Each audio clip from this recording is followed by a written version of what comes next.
Good afternoon, everyone. My name is Eric O'Brien. I'm the author of the Duaredheim Saga, and this is my third book, The Last Admiral.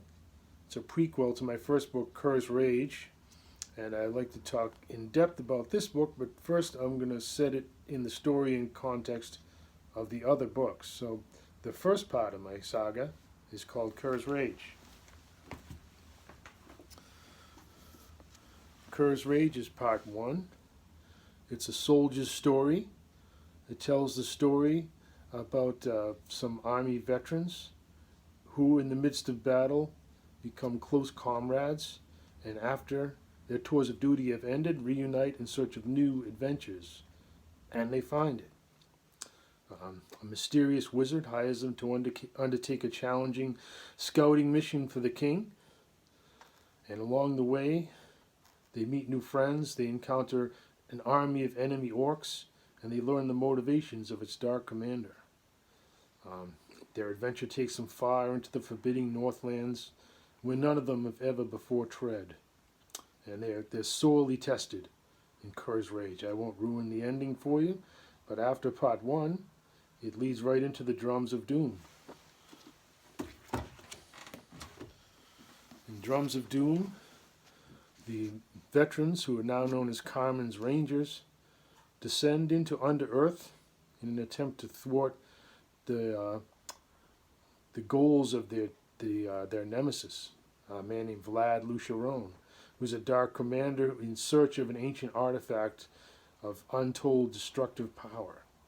So the Carmen's Rangers learns of his motivations, and in order to save their families and their world, they make the ultimate sacrifice, and they go down into the depths of darkness and under earth. They face ancient evils. They face the Darg, the most evil and wickedest of dwarves on their planet. They face undead, just the terror of being in absolute darkness. And in the end of the book, they're sadly captured by the primary villain, Vlad Lucharon, and sentenced to death in the gladiatorial arena. So I'll let you read that to see what happens to Carmen's Rangers from then on. Okay.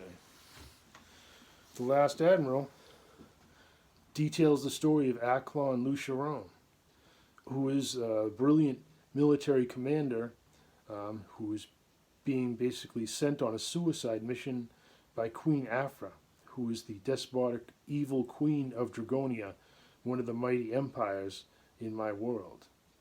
And he and his 11th fleet sent on that suicide mission to attempt to take over and defeat an impregnable fortress by the sea in the city of Eitzel.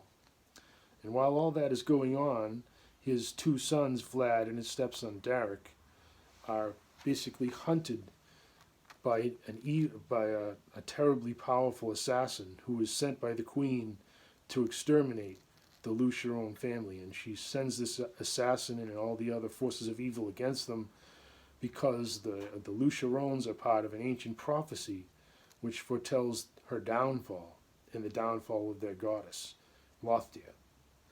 So, anyway, the Last Admiral tells the tale of that great battle. And at the end of the book, the battle narrative is over 180 pages. So it may be, I don't know, the longest naval battle ever written in any book, probably in any fantasy book, but I can't say for sure. But anyway, the battle was inspired by the Battle of Trafalgar. In the Battle of Trafalgar, we had Admiral Lord Nelson leading the English fleet against Admiral Gravina and the combined French and Spanish Armada. And the battle in my book closely parallels the Battle of Trafalgar. So in order to make it so many characters could be followed by the reader, I used Hollywood, many actors from Hollywood in the previous decades, actors like John Wayne, Kirk Douglas, David Carradine, Bruce Lee.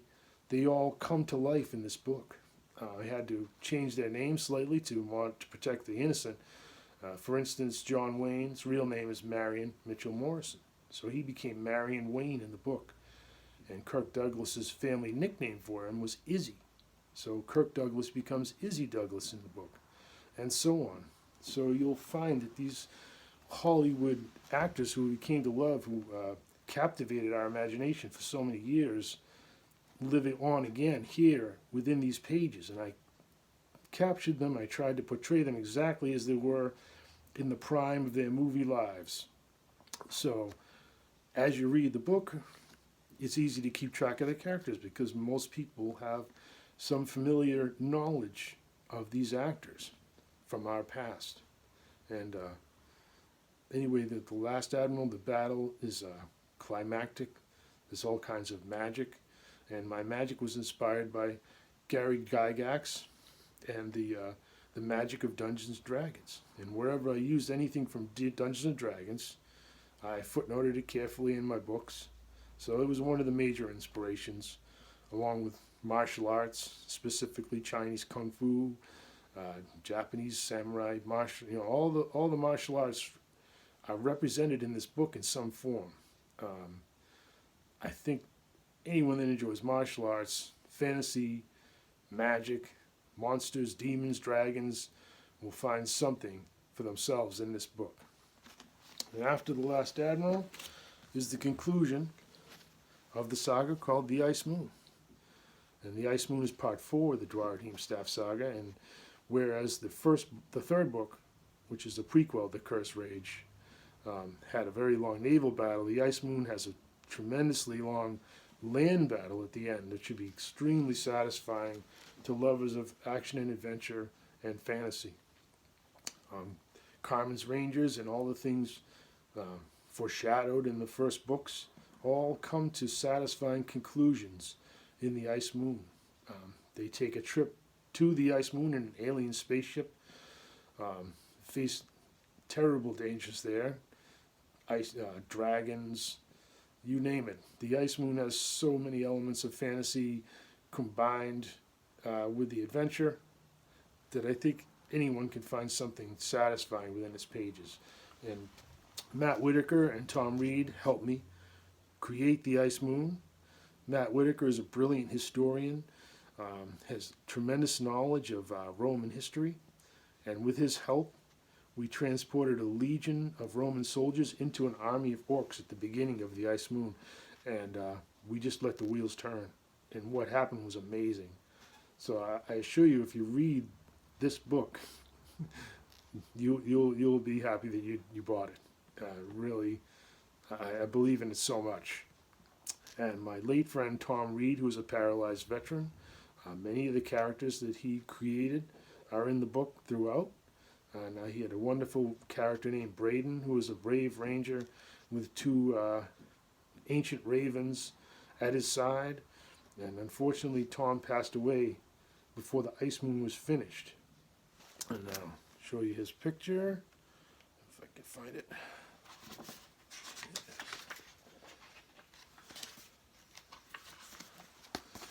That's a picture of Tom Reed, 2 of his close friends.